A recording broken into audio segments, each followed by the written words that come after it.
Yo, what up guys, it's Flark. Good morning, how are ya? I have a new comp. It's gonna be good, good stuff. I haven't made a comp video in a long time, so I feel like I'm overdue, but we got the perfect one for you. This thing is straightforward, it's very doable. There's plenty of players of both of these specs. You should be able to find these people so you can make this comp yourself. And the win condition is very understandable. Like I can show you not only like, okay, what are you going to set up? How are you going to win? But also like a lot of different matchups against a lot of different comps and how you would play differently. Sometimes you're like, oh, well, I did good, but then I lost to this comp. I have a comp that we lost to and then later beat it. And I realized that there are some very, very specific ways you have to play this to get the best results. This might be one of my more informative comp videos that I've ever made, and I really care about that sort of thing, so I'm actually excited to make this one.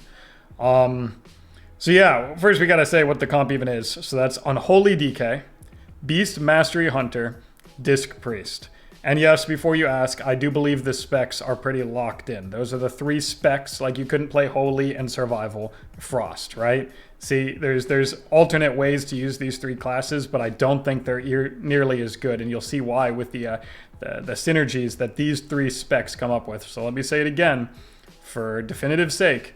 Unholy, Disc Priest, BM Hunter. But if you have access to these things, you are going to be in for a wild ride.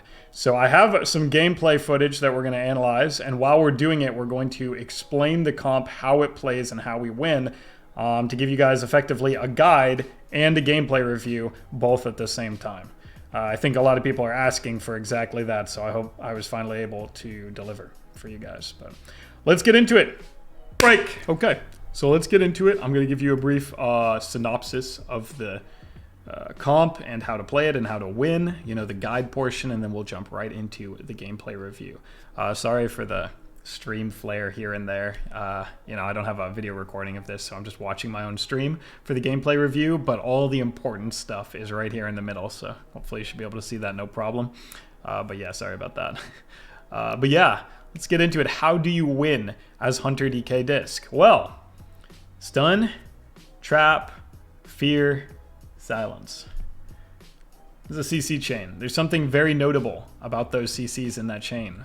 Two things, actually. One, they don't DR with each other. None of them do.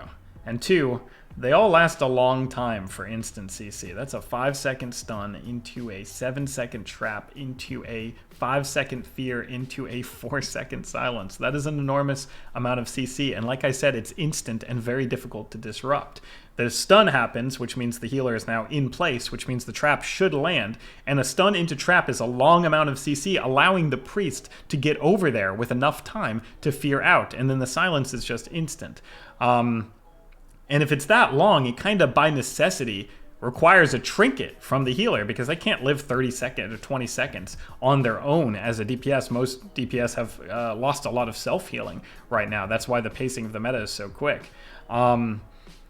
But if they trinket the first one, you can actually set it up in two different ways. You have the Hunter's stun and Tim's stun into trap, but then you have asphyxiate into trap. So the next DR, you could just do it all over again. And if you even wait, you could get the fear as well in it, but stun trap generally is enough to win. You know, you probably know you won't be able to get the silence in both, but you can kind of save the silence either for the second one, then they have no trinket and you just get finishing power, or you can hold the go for a few more seconds and he gets his fear. But either way, that's 15 seconds of instant, unpeelable, effectively CC, with the healer having no trinket. I mean, that's just brutal. So again, stun, trap, and then either fear or silence to follow it up. And you can use your stun or his. And the DPS, well, you'll say, well, maybe the DPS on the team can do something about it. Well, the problem is the DPS are dying because their healer is CC'd, and what's something that Unholy DK and BM Hunter share very much in common with their damage profile? It's relentless, unpeelable, rotty, kind of ranged pressure sustained damage, right? That's what Unholy and BM could be known for, because what do you have? You got pets, diseases, Plaguebringer buff, Death Coil at a range, Hunter range damage, pets from a Beast Mastery Hunter. It's damage that you just really can't get off you. It's bleeds and dots and ranged hits and all instant. There's no cast. There's no high priority spells to interrupt. It's just coming. The damage is going to be coming, and there's nothing really that they can do. So they have to be running, and if they're running, they're not stopping their your priest for running into a fear, or stopping the hunter from getting the trap, because they're under pressure. And that's how you win as this comp. It's very, very doable. You have a damage profile that perfectly leads into Long's instant CC chain, and disrupting it is very difficult. Now, of course, you say, wait, there's a weakness. You're both paper, right? Hunter's pretty squishy. DK can be pretty squishy to windwalker, warrior. I mean, those things do very well against DK. We know this. But the thing about two high priority targets is they still have to pick one, right? You're not really susceptible to magical rot. That's not what's killing DK. It's probably just warrior or windwalker, just upfront damage. But they also kind of want to go the hunter. And the hunter is kiting away from you, and you have chains and grip and peels and rot damage and diseases and death coils. So you don't really have to just play. This is why this is played with Unholy, not Frost, right? You don't have to both play on top of the guys. You both can spread out, kind of like you're a triangle of wizards, but you're not, right? You don't have casts. You have undisruptible damage. But it works the same way in that they have to pick one or the other. You're both paper, but it doesn't really matter because only one of you is going to be getting targeted at the time. So the fact that the other one is still pretty glassy as well means he kind of gets to just do whatever he wants. The hunter could be going for free traps, or the DK could be grips and chains and tons of output and unpeelable, unbelievable damage and output overall. So yeah, the weakness of the comp is there, but it's very difficult to take advantage of it. And that's why this comp feels so good right now. And playing it with a priest is even better. You got PI, you got the fear, you got purges, you've got MD. You have so many win conditions added with a disc priest. So I'm sure there's going to be a lot of people asking, well, what about a different healer? And you could, but I just don't think any of them are going to feel as good as Purge, MD, Fear, and the damage that they bring, as well as 2 pain subs and a dome. So I would probably recommend the disc for sure.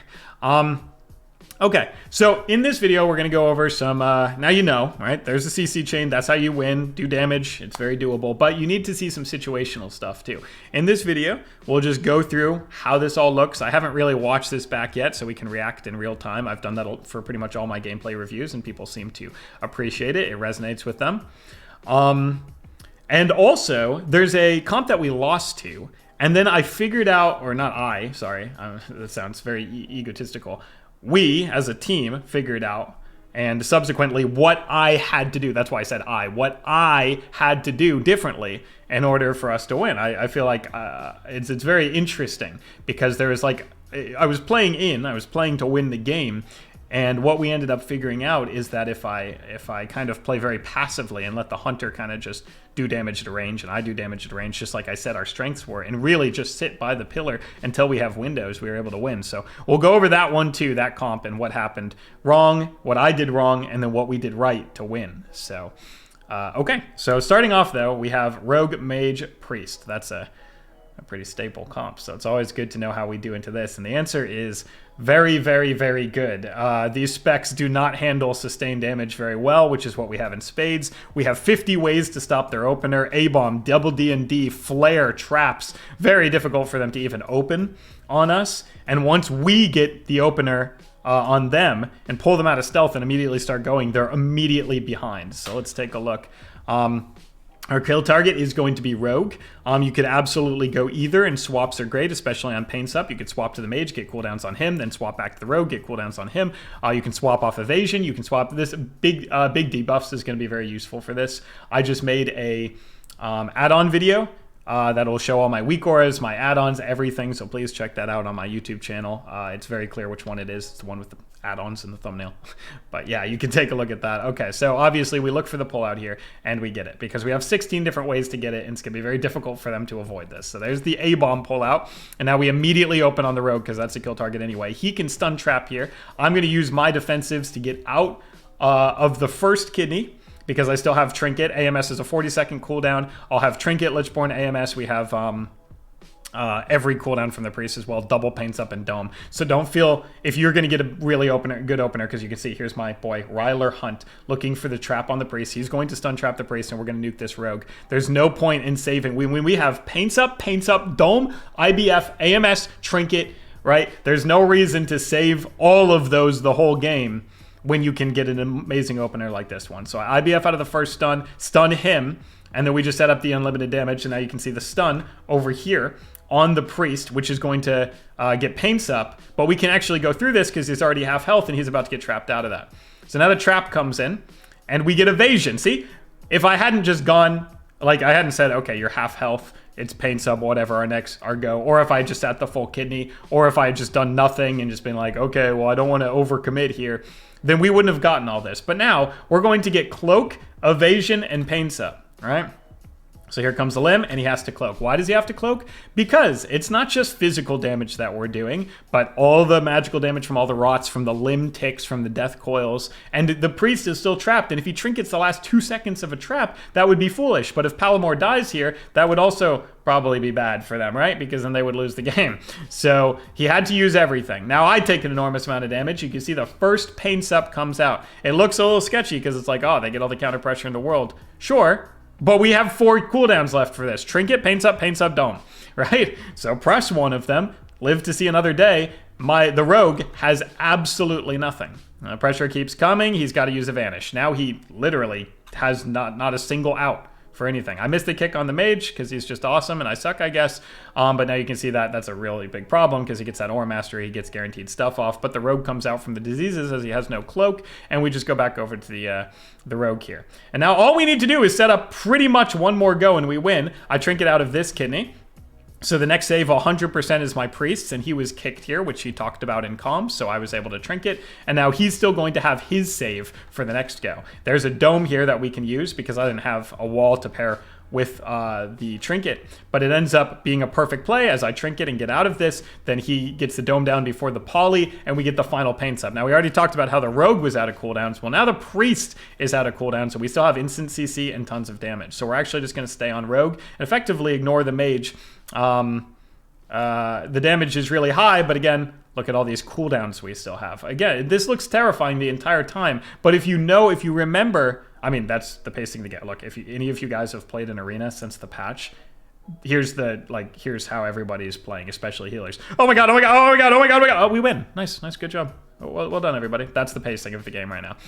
But yeah, he had another paints up, and he has swap. Life swap brings me to full health. It's not like they're cleaving him. He's in a polymorph. He's full health. So when he presses life swap, I am now full health. And even if I was low health, going immediately to full health is a good way to stay alive, right? And look at the damage now on him. So they have to do the exact same thing, right? So now he's swapped, but our sustain is higher, and my cooldowns right now are going to be more valuable because his cloak will not be coming back up. My AMS will still have blind to peel, and my damage and my rot right now is going to be higher, especially with him having to run. So you can see, doing a great job kiting. Now I get the silence off. I have no trinket or IBF for this, and I'm communicating that to my healer. I'm saying, you can't hear this because you're listening to this idiot talk instead of that idiot talk in the moment, but I'm saying, this is your save. He comes out of that, he grips me away from the kidney. Neato. We're fine. We live. Now I grip the rogue back because he said he has me and that I can play in, and he does because he uses paints up here, and this is our final button. So now,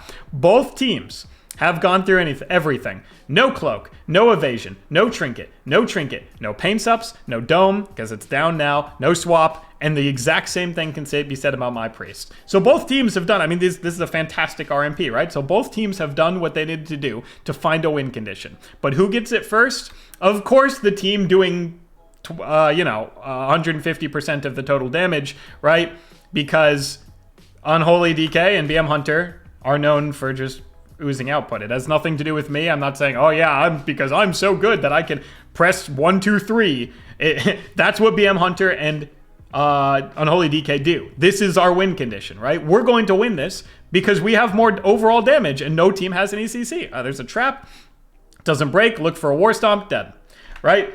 So this game, I feel like, was played pretty decently. It was very hyper-aggressive. He had to cloak, evasion, trinket. I had to IBF, AMS. Then we went through paint subs. Then we went through swaps. And by we, I mean both priests. They went through swap, paints up. We went through swap, paints up, barrier, paints up, barrier on the other side. And then it came down to the end of it. But Unholy DK, BM Hunter, And the mindless damage that we can do should be higher overall and should be able to finish once both teams are completely out of cooldowns. And again, mine comes up a little quicker, so I still had an AMS right at the end for the Mage's damage, who's just teeing off on me, obviously, because we're going rogue. But really kind of just replicable.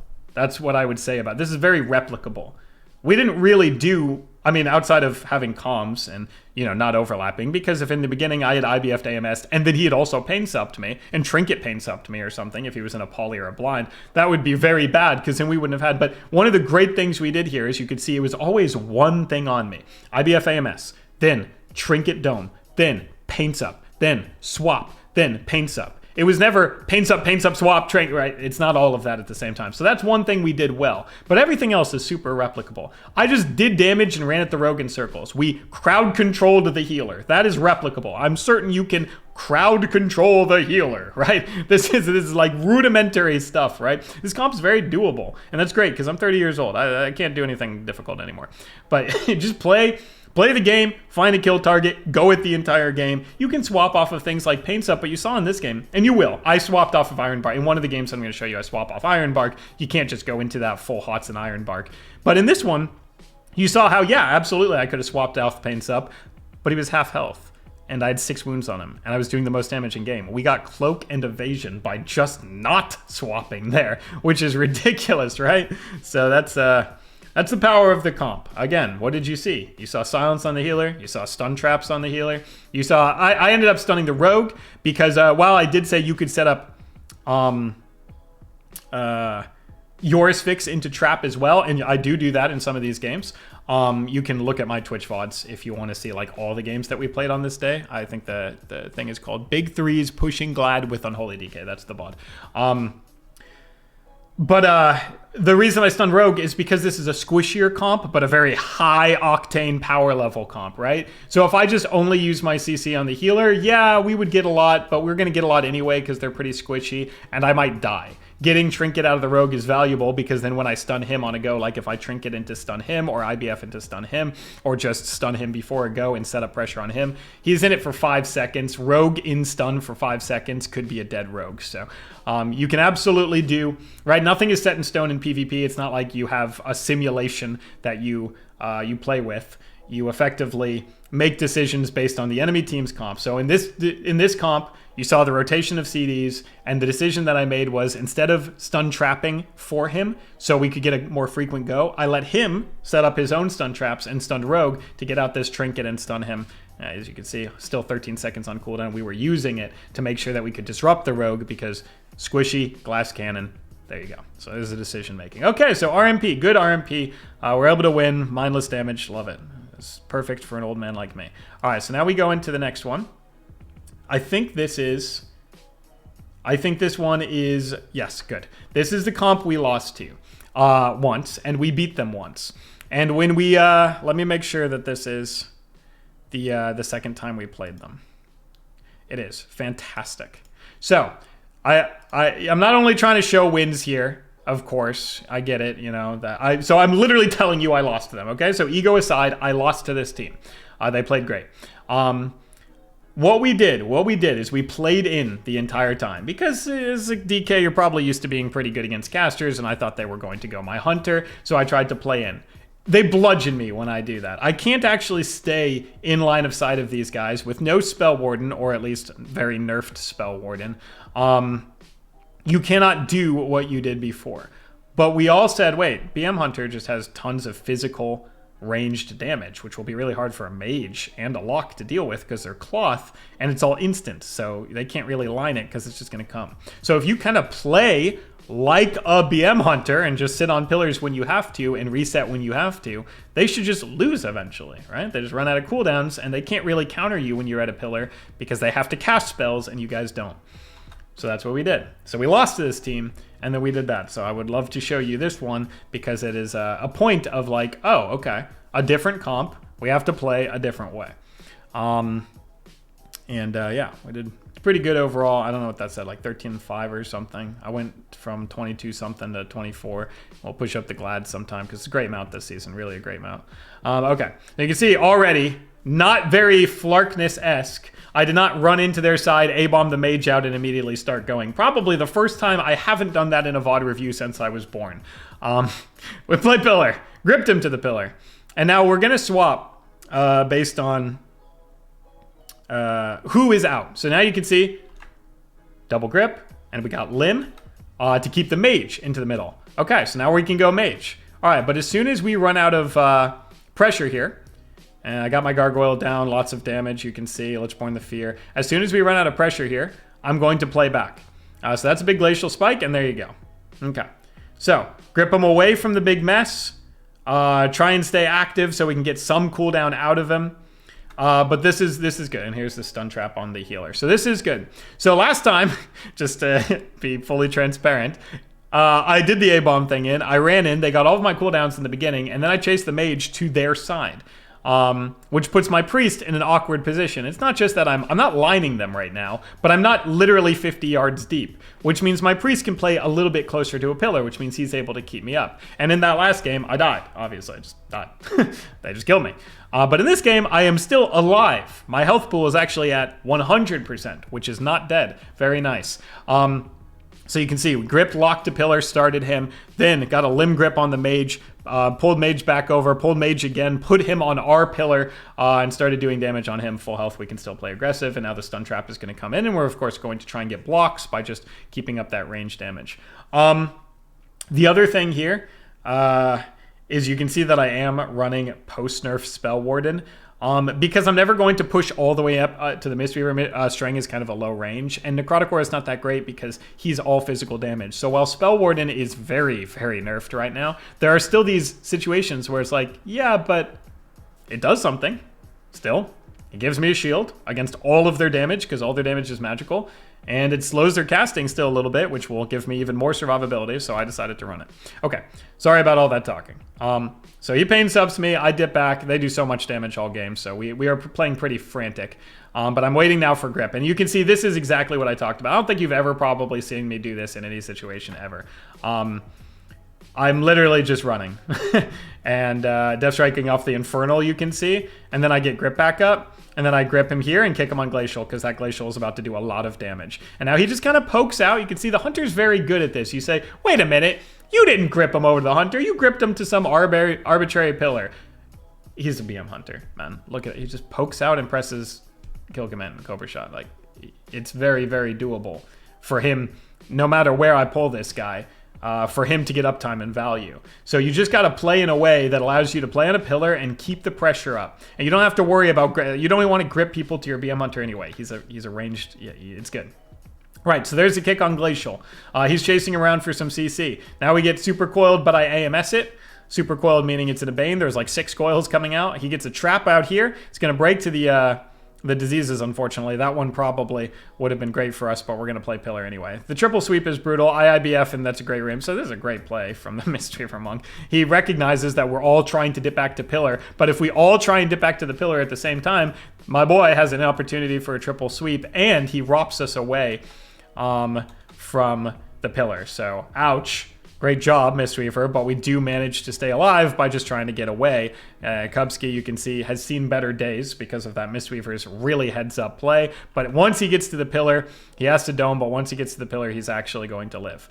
Really, really sketchy, and yes, so something to learn from this is probably when you're pillaring, you probably, as the DK, you have Death's Advance passive, you have AMS, IBF and Trinket, so you have 2 ways to get out of stuff. You should probably just avoid going the same way as your teammates as the DK, so yeah, I almost got my priest killed there. I mean, I got out of the CC, right? I IBF'd out of it, so maybe one of them should have gone a different way, but maybe I could have gripped the Mistweaver away or and not let them get such a really good situation for them right here. But anyway, we use some CDs, we live to see another day, and we have to just keep going with the strategy because it's the only way to win. It's not like we can run in there now because we'll just die. By the way, they're killing my pet on cooldown, which is so brutal. Just watch your pet against Bane, that green shit on the ground, just nukes pets because it makes all of his abilities hit everything, and their cleave pressure is actually surreal against pets. Okay, so now I run in against the mage again because I have AMS. Super fun. Okay, He gets a half DB on me, and now he's going for the glacial, and I'll have a stop for it, so it's going to hurt. And it did. So I have the AMS there, and now we have the Ring of Frost. I grip him back toward me, even though it's kind of like, wait, wasn't that where you wanted to play? Yeah, but I can't really get over there right now, and we got to get something out of this mage because we're never going to win the game. And I think that something is here, Cocoon. So now we run, all right? This is exactly what I said I was going to do. Again, you never see Flark playing like this. He's too dumb for this. But no, actually, we just run out. And now they get an immediate swap to the Hunter, but look what he can do. Just feign, dip behind the pillar, right? And this is kind of playing to our win condition. Even though it's been sloppy, the last time we played against them, we got bludgeoned, destroyed, and slaughtered, right? So this time, we have a chance to win, and that's better. And we got just block there as well. Then we kick the Frostbolt to save our priest, and our priest can get back to line. Now he's going to pop off that Icy Vein, so whenever they're not on me, I have to go him to peel. And whenever they are, I have to run. But right now they weren't on me, they were on my priest, so obviously I have to go him to peel. He revivals my grip, unfortunate there, but my Hunter gets a great kick on the Mage. You can see how absolutely insanely useful big debuffs is. So take a look at my add-on guide, or just go download it. But I also have other good stuff in that add-on guide on YouTube here. Okay, so obviously, look at health pools. Priest, Hunter, but me 100. So I can play in now because they're not going me. You've seen me run, you've seen me play in. It's actually been pretty much at the good times outside of that terrible triple sweep for us. It's been pretty well timed, I think. Now the Hunter is in trouble, and so it's time for me to just do unlimited dam, right? You can see when they're not on me, I need to do something. And look at this, Hunter, 110,000 health, but we get block. This is the power of just being able to go in and go out at the right times. So this is against double casters, by the way. If you're curious on when I would recommend doing this strategy, well, you see it on the screen. Mage Lock, Shadow Priest Lock is another variant of this. And Ellie, absolutely similar. All right, those are the double wizards you will probably be seeing. Okay, he comes in here for something. The Mistweaver rolls in, but we get stunned on it. Now we're going to get a scatter into a trap here. But that's going to... It looks like it breaks instantly, but I don't see a disease on him, so that's unfortunate. Maybe there's a tool that you can use, like a pre-revive sort of thing. I'm not really sure. Maybe it just broke to some of the Hunter's damage. Regardless, that's unfortunate, but this Mage has no block, and we know that because both healers are going and BM Hunter and DK, what do they have? Sustained damage. We know that we can win as long as we just get a go. So now, again, they're not really looking at me that much. They're going to get ice walled off. I still have AMS coming up very soon because that 40-second AMS, that's up in 8 seconds. Yeah, so we have a lot of pressure we need to get out here, and we're going to win. There's Cocoon. This is fine. This is like his last tool. Block is never going to come back up. Or even pushing into dampening. I get gripped away on this, which is completely fair and probably a game-winning play. I wanted to stay in at the time, and now he goes for a drink. But again, you have to remember, BM Hunter, 40-yard range, can hit anything anywhere. The BM Hunter puts his pets on the drinking Mistweaver, and then we get a double blind here on the DPS. Breaks quick. I thought it might stay on the lock a little longer.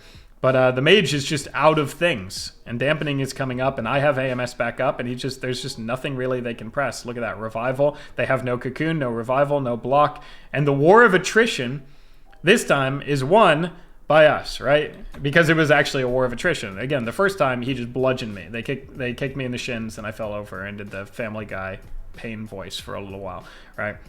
It was like a 20-second game, but the war of attrition can be won from BM Hunter DK. Because we just got to live, line, and find the win condition, right? So there you go, right? So casters, generally, I get a lot of people asking me what to do about those. RMP, that's a very popular comp. Maybe we can put in one more here, the final game here, and we'll do a review of that. This one is... so that one was very interesting because it was very difficult. We lost the first one. This one is also interesting, but in a totally different way. We destroy them.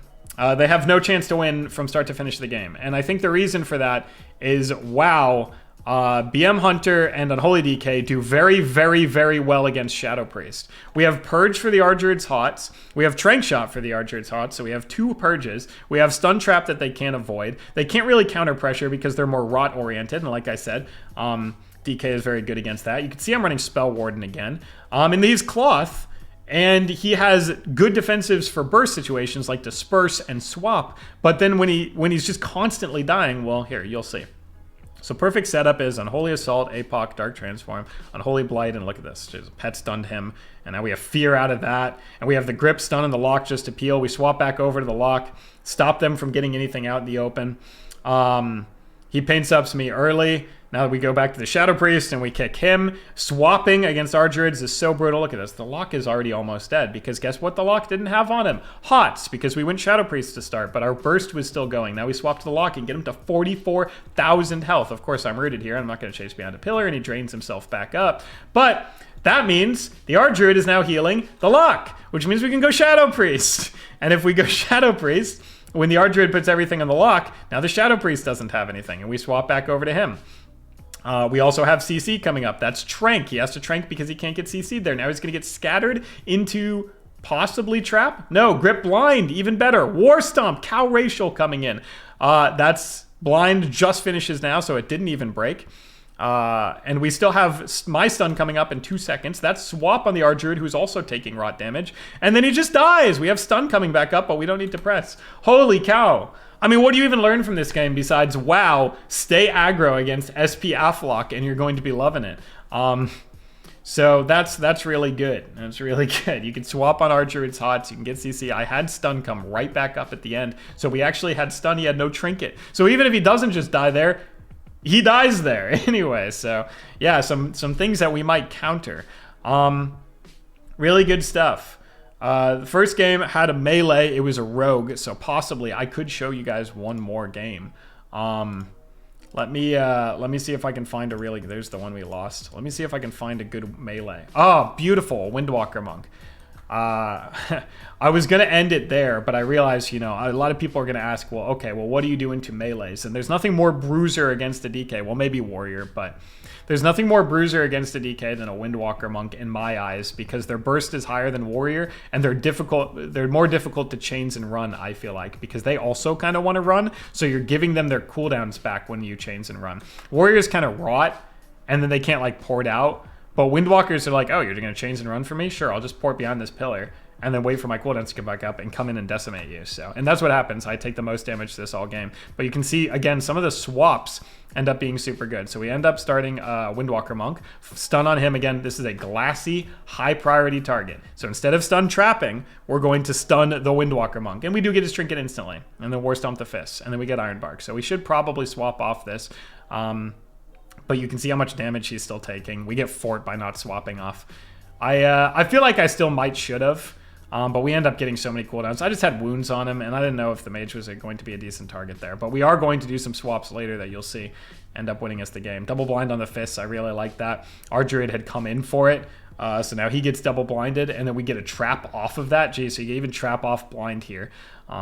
And then we get a fear off of that, so the Windwalker has to port out. He still has 4 wounds on him, so I don't swap yet.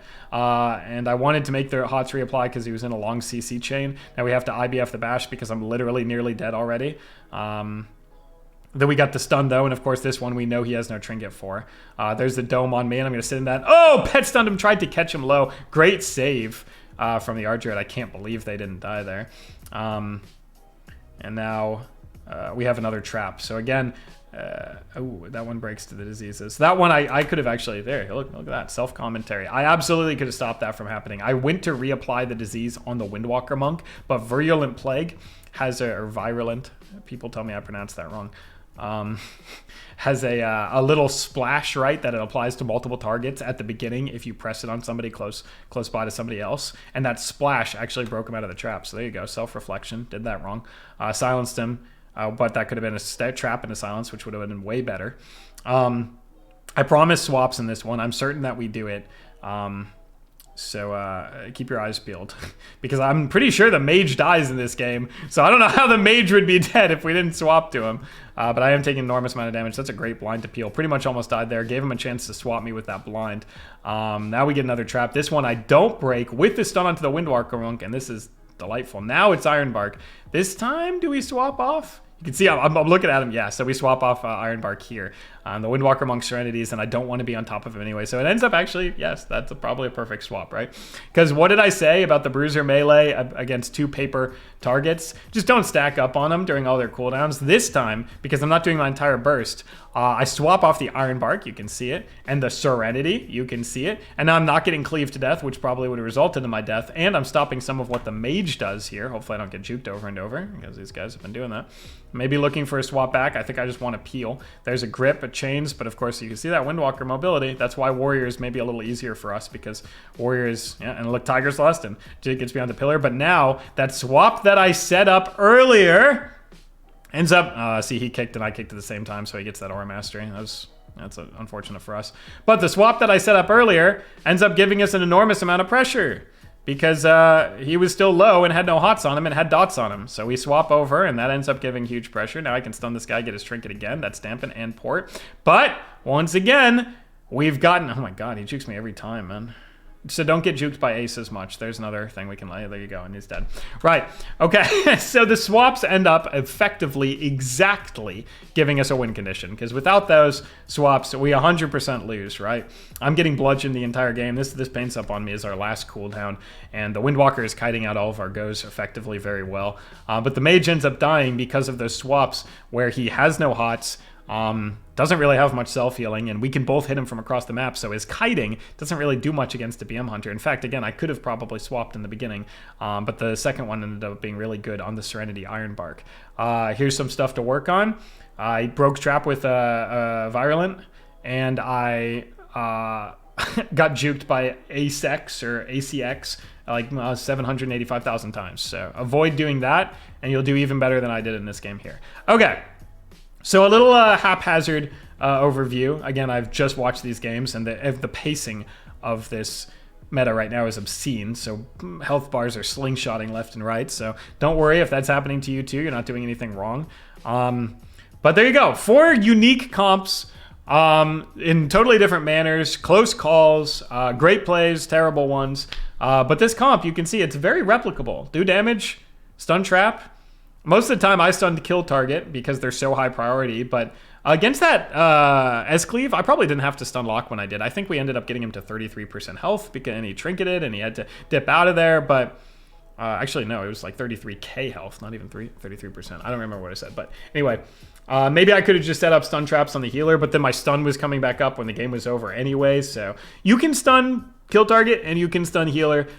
Play a lot of games, get a feel for what's killing you, and those high priority targets, that's when you're going to stun them. And what's like, okay, no, I just need to CC their healer and we're going to win. Like maybe against a disc, where after the paint subs are down, they really can't handle stun trap, because remember, they can't def a trap if it comes from a stun. So they just like they have no hots, right? Disc is not a hot spec. So effectively, if you put them in stun trap, the enemy team is getting 0 healing for 12 seconds, right? 0. So you just look to see when you want to stun healer and when you have to stun DPS, like against Dorito, who's kicking your head in 100% of the game. And there you go. Hopefully this helped in some way. Great comp, super fun, easy for old men like me, and you'll love it. All right, I'll see you guys around. Peace.